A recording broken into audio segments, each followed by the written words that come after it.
బాబులు రెండింతల అప్పులు చేసిండు. ఈరోజు దేశం మీద ఉన్న అప్పుల భారము 168 లక్షల కోట్లు.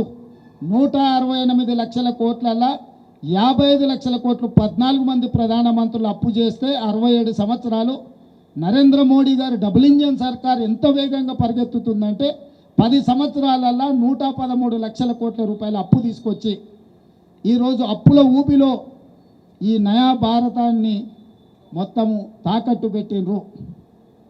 ఇట్లా ప్రతి రంగంలో పోర్టులు కావచ్చు, ఎయిర్పోర్టులు కావచ్చు, జాతీయ రహదారులు కావచ్చు, లేకపోతే పబ్లిక్ సెక్టర్ యూనిట్స్ నవరత్నాలు కావచ్చు, 60 లక్షల కోట్ల రూపాయల ఆస్తులు ఆనాడు కాంగ్రెస్ పార్టీ సృష్టిస్తే వీటన్నిటిని కూడా కార్పొరేట్ కంపెనీలకు 6 లక్షల కోట్లకు తెగనమ్మేసింది. అది ఎల్ఐసి నుంచి మొదలుపెడితే ప్రతి సంస్థను 60 సంవత్సరాలు కష్టపడి కాంగ్రెస్ కూడబెట్టిన ఆస్తులను మొత్తాన్ని నరేంద్ర మోడీ గారు 10 సంవత్సరాలల్లో మొత్తం కార్పొరేట్ కంపెనీలకు అమ్మేసి డబుల్ ఇంజన్ అంటే అదానీ ప్రధాని డబుల్ ఇంజన్ లాగా ఈ దేశాన్ని పట్టి పీడించి ఈరోజు ఈ దేశాన్ని దోసుకున్నారు.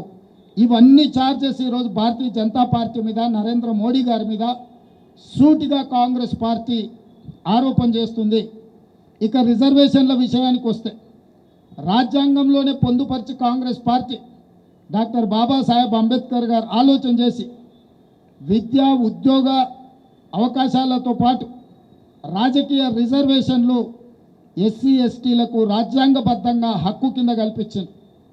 ఆ తర్వాత మండల్ కమిషన్ ద్వారా ఓబీసీలకు కూడా రిజర్వేషన్లు ఇవ్వాలి, 52% జనాభా ఉన్నారు, ఓబీసీలకు రిజర్వేషన్లు ఇవ్వాలని మండల్ కమిషన్ రికమెండేషన్ను ఆనాడు పరిగణలోకి తీసుకుంటే సుప్రీంకోర్టు చివరికి అన్ని రిజర్వేషన్లు కలిపి వర్టికల్గా 50% దాటకుండా ఓబీసీలకు కూడా రిజర్వేషన్లు ఇవ్వండి అని చెప్పి ఆనాడు 27% వరకు ఓబీసీలకు రిజర్వేషన్లు ఇవ్వచ్చని 9 మంది జడ్జిలు కలిసి సుప్రీంకోర్టు తీర్పిచ్చింది.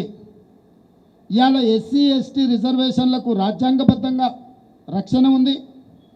ఓబీసీ రిజర్వేషన్లు కూడా 27% ఇవ్వడానికి కోర్టు అనుమతి ఉంది. ఇక్కడే భారతీయ జనతా పార్టీ కుట్ర చేస్తుంది. ఎస్సీ ఎస్టీలు ఓబీసీలు దేశంలో ఉన్న వాళ్ళు అప్రమత్తంగా ఉండాలి. ఆర్ఎస్ఎస్ యొక్క భావజాలము, బీజేపీ యొక్క విధానము ఈ దేశంలో ఉన్న రిజర్వేషన్లను రద్దు చేయడమే. భారతీయ జనతా పార్టీ ఆర్ఎస్ఎస్ యొక్క ఎజెండాను గతంలో అమలు చేసింది. ట్రిపుల్ తలాక్ కావచ్చు, 370 ఆర్టికల్ కావచ్చు, నోట్ల రద్దు కావచ్చు,